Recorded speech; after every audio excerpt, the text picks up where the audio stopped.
하나님께서 우리에게 주시는 말씀은 말라기 2장 17절 말씀입니다. 제가 보는 성경으로 구약 1329쪽입니다.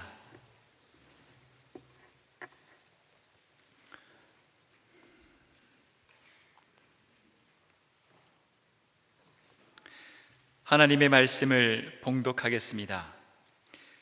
너희가 말로 여호와를 괴롭게 하고도 이르기를 우리가 어떻게 여호와를 괴롭혀 드렸나이까 하는도다.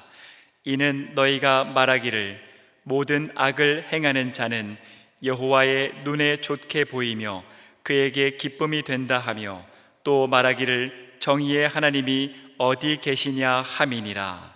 아멘. 지난 9월 6일 제11호 태풍 흰남노로 인해 경북 포항시 남구의 한 아파트 지하주차장이 침수하면서 지하주차장에서 차를 빼라는 안내방송을 듣고 52살 된 어머니가 나섰습니다. 중학생 아들이 내가 지켜줄게, 내가 엄마 보호자가 돼줄게 라고 하며 따라 나섰습니다. 주차장에 들어설 때는 2cm 내지 3cm 정도 물이 찬 정도였는데 시동을 걸고 출구로 방향을 틀자 이미 폭포처럼 물이 쏟아져 들어오기 시작했습니다. 다른 출입구로 찾아 돌아섰을 때 정전이 되었습니다. 물이 차오르자 어머니는 아들을 향해 우리 천국에서 만나자 라며 작별 인사를 건넸고 아들도 탈출이 어렵다는 것을 직감한 듯 엄마 미안해, 키워줘서 고마워, 사랑해 라고 외친 뒤 회개의 기도를 시작했다고 합니다. 아들이 하나님 제가 지은 모든 죄를 용서해 주세요 라고 기도한 뒤 엄마 사랑해 라는 외침을 끝으로 칠흑 같은 어둠, 차오르는 빗물 속으로 사라졌다면서 그 어머니는 눈물을 훔쳤습니다. 물이 차오르는 상황에서 아들만이라도 살라고 내보내었는데 어머니는 살고 늦둥이 아들은 목숨을 잃었습니다. 그 어머니는 포항 오천제일교회 김은숙 집사입니다. 천장 파이프를 붙들고 14시간 버틴 끝에 기적적으로 생존했고 후에 교회에서 간증을 했습니다. 간증에 의하면 그 아들은 초등학교 2학년 때부터 이집트 선교사가 되겠다고 했답니다. 김 집사는 아들이 선교단체 비전 캠프에서 참석하면서 신앙적으로 많이 성숙했었다고 말하면서 앞으로 아들의 삶을 기억하며 받은 사랑과 은혜를 나누며 복음을 전하는 삶을 살겠다고 말했습니다. 그리고 세상의 아이들을 가슴에 품고 아들처럼 사랑하겠다고 했습니다. 우리는 이런 이야기를 들으면 이런 의문을 갖습니다. 하나님은 왜 그렇게 하셨을까? 이집트 선교사가 되겠다고 하는 아들을 왜 그리 빨리 데리고 가셨을까? 그러면서 이런 생각이 들지요. 세상에서 나쁜 짓이란 다 하고 다니는 사람은 홍수에도 지진에도 살아남고 왜 선하게 살려고 하고 세상에 도움이 될 만한 사람, 그런 사람은 빨리 불러가시는 하나님, 그 하나님은 불공평하다. 내가 직접 그런 일을 겪게 되면 더 하나님을 이해할 수 없게 되고 하나님은 공평하지도 정의롭지도 않다고 말하게 됩니다. 오늘 본문 말씀은 하나님은 정의롭지도 못하시며 정의의 하나님이 계시긴 계신 거냐고 묻는 이스라엘 백성들에게 하시는 하나님의 말씀입니다. 17절이죠. 너희가 말로 여호와를 괴롭게 하고도 이르기를 우리가 어떻게 여호와를 괴롭혀 드렸나이까 하는도다. 이는 너희가 말하기를 모든 악을 행하는 자는 여호와의 눈에 좋게 보이며 그에게 기쁨이 된다 하며 또 말하기를 정의의 하나님이 어디 계시냐 함이니라. 이렇게 하나님은 이스라엘 백성들이 하나님을 괴롭게 하였다고 말씀하시고 이스라엘 백성들은 우리가 어떻게 여호와를 괴롭혀 드렸습니까? 라고 반문하고 있습니다. 이스라엘은 왜 그렇게 반문했을까요? 그들은 바벨론 포로에서 조국으로 돌아와 그러면 곧 하나님의 통치가 이루어질 것이라고 기대했습니다. 풍요로운 삶이 준비되어 있을 거라 기대했습니다. 그런데 모든 것이 지연되고 모든 삶의 모습이 힘들어졌습니다. 그런데 다른 이방 나라는 번성하는 것 같았습니다. 그들의 말을 덧붙여 풀어서 설명하면 이런 뜻의 말을 하나님께 한 겁니다. 하나님, 우리는 당신을 섬기기 위해 애썼습니다. 그런데 우리에게 무엇이 돌아왔습니까? 아무것도 없습니다. 하나님은 분명 악인들이 선하다고 생각하시나 봅니다. 왜냐하면 우리는 가난한데 그들은 부유하기 때문입니다. 그들에게 그토록 큰 복을 주시는 것을 보면 하나님은 그들을 특별히 좋아하시고 그들을 기뻐하고 계신 것이 분명합니다. 하나님, 만일 하나님이 정의로우시다면 지금 어디에 계십니까? 왜 이 자리에 오셔서 잘못된 것을 바로잡고 악인들을 벌주시고 우리에게 복을 주시지 않습니까? 이런 것을 보면 정의의 하나님은 안 계시나 봅니다. 이런 뜻의 말을 한 겁니다. 이렇게 말하는 이스라엘 백성 때문에 하나님께서 괴로우시다고 말씀하십니다. 이들은 이런 말은 이 이스라엘 백성들의 심각한 신앙 상태, 심각한 영적 상태를 나타내는 내용입니다. 말라기 선지자가 활동하던 당시의 이스라엘 백성은 말로 여호와 하나님을 괴롭게 하고도 자기들은 그렇게 한 적이 없다고 주장했습니다. 그러나 말라기 선지자가 지적한 대로 그들은 여호와 하나님을 말로 괴롭혔습니다. 그들의 말을 두 가지로 정리하면 이렇습니다. 이스라엘 백성들 가운데 어떤 사람들은 하나님이 의인들에게는 관심이 없고 도리어 악인들에게만 관심을 기울이고 계시며 악인들이 하는 모든 악한 행동들을 기뻐하신다 주장했습니다. 또 여호와 하나님이 이 세상에 무관심한 채로 도무지 정의를 행하지 않으신다고 주장했습니다. 그러면서 정의의 하나님이 어디 계시느냐라고 항변하였습니다. 이스라엘 백성들이 하나님에게 왜 그렇게 말했을까요? 하나님을 어떻게 괴롭힌 것일까요? 이스라엘은 하나님의 사랑을 의심하며 하나님의 사랑을 잃어버렸습니다. 그들은 잘못된 예배를 드렸으며 도덕적으로, 성적으로 타락했습니다. 사회 질서가 무너졌습니다. 하나님의 백성다운 모습이 사라졌습니다. 그러면서 그들이 정의의 하나님이 어디 계시냐고 물어대니 하나님을 괴롭히는 것이 아니고 무엇이겠습니까? 악을 행하는 것이 하나님을 기쁘게 하는 것이라고 말하고 정의의 하나님이 계시지 않는다는 그들의 말은 하나님을 조롱하고 무시하고 그리고 괴롭게 하는 말입니다. 그들이 그렇게 말하는 원인이 무엇일까요? 어떤 이스라엘 백성들은 하나님을 바르게 알지 못했습니다. 이것을 영적 무지라고 말합니다. 하나님을 바르게 알지 못하니 하나님을 바르게 믿지 못했습니다. 그래서 호세아 선지자는 이스라엘 백성이 하나님을 아는 지식이 없다고 책망하면서 하나님을 아는 지식이 없으므로 망한다고 말씀했습니다. 그러면서 호세아서 6장 1절에 여호와께로 돌아가자 그렇게 권면하면서 3절에 그러므로 우리가 여호와를 알자 힘써 여호와를 알자 그의 나타나심은 새벽빛같이 어김이 없나니 비와 같이 땅을 적시는 늦은 비와 같이 우리에게 임하시리라 하니라 말씀합니다. 사람이 하나님을 바르게 알지 못하니 우상을 숭배하고 타락합니다. 하나님을 바르게 알지 못하니 자기 마음대로 행하고 미련해지고 완악해지고 그리고 심판에 이르게 되고 결국 망합니다.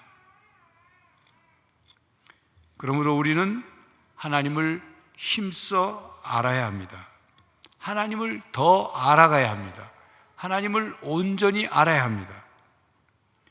우리가 하나님을 아는 만큼 믿을 수 있고 하나님을 아는 만큼 신앙이 성장합니다. 성경 구절 두 곳을 읽어드리겠습니다. 잠언 9장 10절이죠. 여호와를 경외하는 것이 지혜의 근본이요 거룩하신 자를 아는 것이 명철이니라. 예레미야 24장 7절입니다. 내가 여호와인 줄 아는 마음을 그들에게 주어서 그들이 전심으로 내게 돌아오게 하리니 그들은 내 백성이 되겠고 나는 그들의 하나님이 되리라. 하나님은 인간이 하나님을 알기를 원하십니다.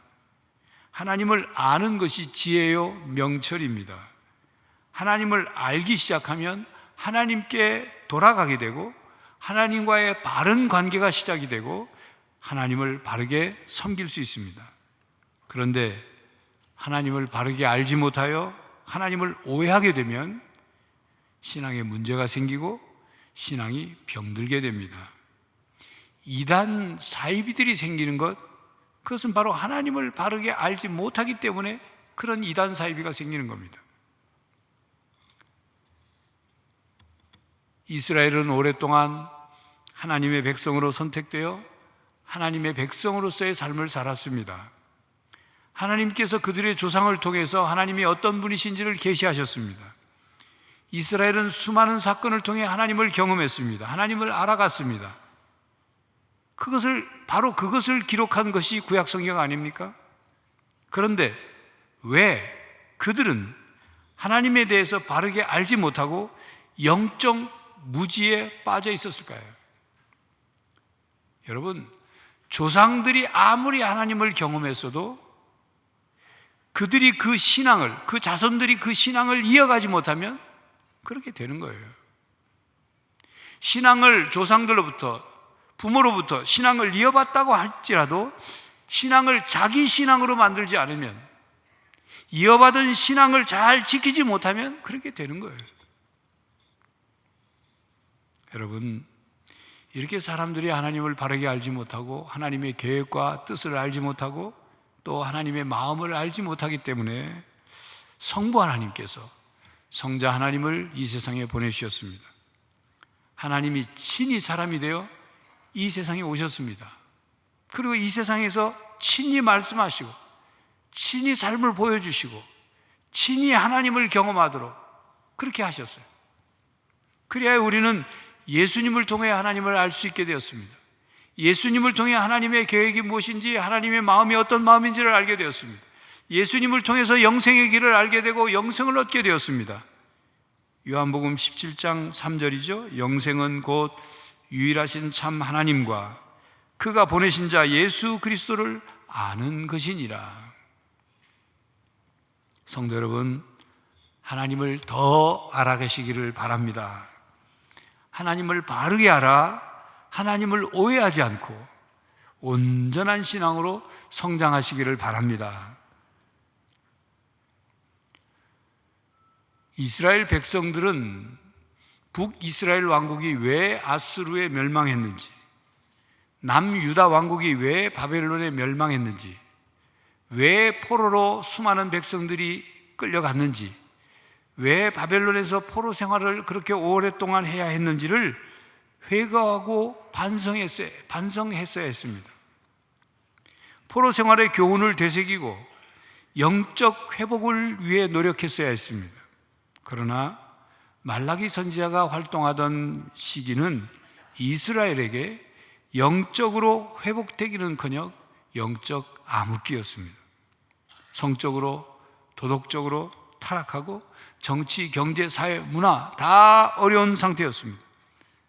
그런데 그런 심각한 상태의 원인이 자기 자신들에게 있다고 생각하지 않고 하나님에게 있다고 생각했습니다. 자신들은 하나님께 선택된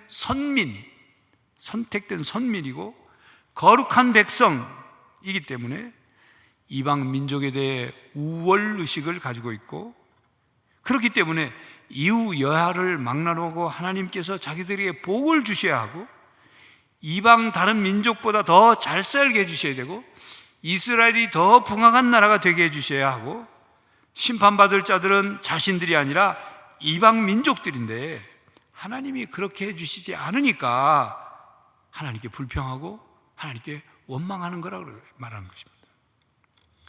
더 이상 하나님의 초자연적인 임재의 증거가 나타나지 않았습니다.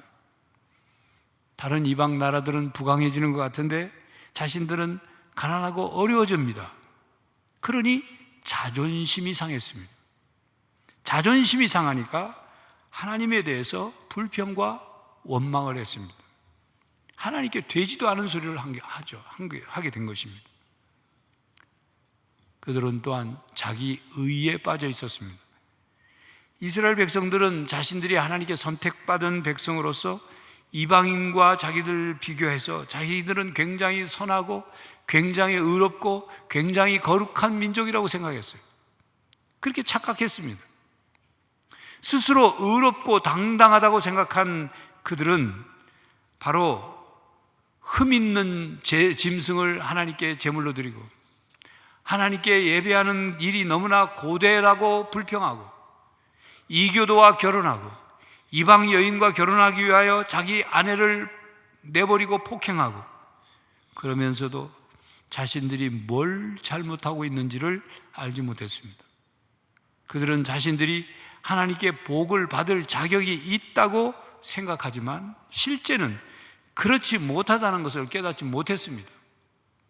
그러니 그들이 받고 있는 고난은 대부분 스스로 자초한 결과라는 사실도 깨닫지 못했습니다. 그렇게 이스라엘 백성들의 신앙은 점점 자기 중심의 신앙으로 변질되었습니다. 자신들의 영적 상태는 제대로 반성하지 않고 자신들이 기대했던 대로 이루어지지 못하고 있는 것에 대해서 하나님께 원망했습니다. 그들은 자신들이 심각한 상태에 놓여 있다는 것을 인식하지 못했습니다. 자기들은 잘못이 없다고 생각하니 하나님이 잘못하고 있다고 생각한 겁니다. 내 탓이 아니라 하나님 탓을 한 것입니다. 자기들 생각대로 하나님께서 움직이시지 않으신다고 하나님을 원망하고 심지어 하나님을 오해하고 하나님을 온전히 믿지 않았습니다. 그러면서 하나님은 왜 정의를 행하지 않으시냐? 정의의 하나님은 왜 침묵하시느냐? 정의의 하나님이 어디 계시느냐? 그렇게 말하고 원망하니 그런 그들을 바라보시는 하나님이 얼마나 괴로우셨겠습니까? 저 같으면 괴로운 게 아니라 화를 내고 당장 어떻게 할 텐데 하나님은 괴로워하셨어요. 그들의 한심한 말과 완악한 모습에 괴로워하셨습니다. 그런 그들을 참고 기다리셔야 하니 괴로우셨던 것입니다. 자, 여러분, 냉정하게 객관적으로 한번 생각해 봅시다. 만약 정의의 하나님께서 우리가 원하는 대로 정의의 저울을 가지고 매 순간 모든 사람들의 또 우리의 의를 측량한다면 누가 하나님 앞에 설 수 있겠습니까? 정의의 하나님께서 참고 기다려 주시니 우리가 아직 이렇게 살아있고 우리에게 새로운 기회가 주어지는 것 아니겠습니까? 만약 정의의 하나님이 즉시 정의로 심판하시면 누가 그 앞에 설 수 있으며 누가 살아남을 수 있겠어요? 다 심판받아 멸망당하죠. 마태복음 13장에 보면 예수님께서 천국에 관한 비유의 말씀을 하신 내용이 나오죠. 천국은 좋은 씨를 제 밭에 뿌린 사람과 같다, 그렇게 말씀을 시작하시면서 그런데 사람들이 잠을 잘 때 그 원수가 곡식 가운데 가라지를 덧뿌리고 갔다. 그래서 싹이 나니까 가라지도 같이 자라났다. 그래서 종들이 주인에게 저 가라지를 다 뽑아버릴까요? 물으니까 주인이 이렇게 말했다는 것이죠. 가만두어라. 가라지를 뽑다가 곡식까지 뽑을까 염려하노라. 둘 다 추수 때까지 함께 자라게 두어라. 추수 때 내가 추수꾼에게 말하여 가라지는 먼저 거두어 불사르게 단으로 묶고 곡식은 모아 내 곡간에 넣어라. 그렇게 할 거다. 이런 비유의 말씀이었어요. 하나님께서는 가라지를 뽑을 수도 있지만 곡식이 다칠 것을 염려하여 기다리시는 거예요. 때를 기다리시는 거예요. 곡식을 보호하시기 위해서 심판의 때를 기다리시는 겁니다. 성도 여러분, 정의의 하나님은 불꽃 같은 눈으로 이 세상의 모든 불의를 보십니다. 그리고 반드시 정의를 행하십니다. 다만 하나님은 사람의 시간표에 따라 움직이지 않으십니다. 독일의 문학가 로가우가 이런 말을 했습니다. 하나님의 맷돌은 더디지만 곱게 갈린다. 하나님의 절구는 느리지만 알맹이를 곱게 빻는다. 하나님의 방앗간은 천천히 돌아가지만 경이로울 만치 훌륭하다. 무슨 뜻입니까? 하나님의 심판의 맷돌은 천천히 돌아가는 것 같고 때로는 돌아가지 않는 것, 돌지 않는 것 같아도 하나님의 심판은 확실하게 아주 작은 죄까지도 심판하시며 하나님은 인내로 기다리고 계시지만 하나도 놓치지 않고 모든 것을 정의로 정확히 심판하신다. 그런 뜻이에요. 찰스 오스틴 베어드라는 기독교 역사학자는 평생 역사를 공부하면서 자신이 연구하면서 깨달은 중요한 4가지를 요약해서 말했습니다. 첫째, 인간들의 잔인한 파괴 속에서도 더 힘있게 건설하시는 하나님의 능력을 보았습니다. 그가 그렇게 말합니다. 둘째로, 하나님의 심판의 맷돌은 아주 천천히 도는 것 같지만 정확하고 섬세하게 모든 악을 빠짐없이 분쇄합니다. 셋째로, 꿀벌이 꽃에 꿀을 따면서도 수정을 시키는 역사의 신비처럼 하나님의 계획과 의는 반드시 이루어집니다. 종국적으로 의는 의로, 불의는 불의로, 선은 선으로, 악은 악으로 드러나게 됩니다. 넷째로, 캄캄한 역사의 밤중에 하늘의 별이 더욱 빛나는 것처럼 역사의 면면을 보면 하나님의 등불이 완전히 꺼진 경우는 없습니다. 항상 남겨둔 자 그루터기가 있었습니다 라고 말했습니다. 그렇습니다. 하나님의 심판의 맷돌은 천천히 돌아갈지 모르지만 마지막에는 반드시 선과 악으로 구분됩니다. 때로는 하나님께서 침묵하시고 때로는 하나님의 정의가 사라진 것처럼 느껴질지라도 반드시 정의로우신 하나님은 심판하십니다. 히브리서 9장 27절에 분명히 말씀하시죠. 한 번 죽는 것은 사람에게 정하신 것이요 그 후에는 심판이 있으리니. 하나님께서 마지막에 반드시 정의로 심판하십니다. 성도 여러분, 하나님은 사람의 시간표대로 움직이지 않으십니다. 그런데 우리는 우리의 시간표대로, 우리의 계획표대로 하나님께서 움직여 주시기를 바라지요. 내가 하나님을 불러내면 하나님은 대기하고 계시다가 즉시 나타나시고, 내가 하나님께 도움을 청하면 지체하지 않고 즉시 도와주시기를 바랍니다. 여러분, 하나님은 언제든지 우리가 불러내면 네 주인님 무엇을 도와드릴까요? 하고 나타나 소원을 들어주는 동화 속의 그 요술램프의 지니가 아닙니다. 하나님은 뚝딱 하고 두드리면 소원을 이루어주는 도깨비 방망이가 아닙니다. 내 뜻대로 하나님을 휘두를 수 있고 내 마음대로 하나님을 조정할 수 있고 내 욕심대로 하나님을 소유할 수 있다고 생각한다면 그건 큰 오해입니다. 그건 기독교 신앙이 아니에요. 그건 기복적인 그냥 신앙일 뿐인 거예요.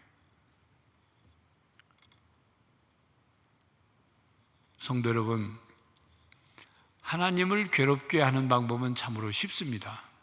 하나님을 믿지 않고 하나님을 원망하면 됩니다. 또한 하나님을 기쁘시게 하는 방법 또한 쉽습니다. 하나님께서 살아계심을 믿고 하나님의 사랑을 깨닫고 믿으면 됩니다. 하나님이 괴로워하시는 것은 사람들이 바치는 제물이 시원찮아서가 아닙니다. 하나님은 제물에 연연하시는 분이 아니에요. 하나님께서 괴로우신 것은 사람들이 하나님을 바로 알지 못하고 하나님을 오해하고 하나님을 사랑하지도 하나님을 믿지도 않기 때문에, 하나님을 원망하기 때문에, 하나님의 존재를 부인하기 때문인 것입니다.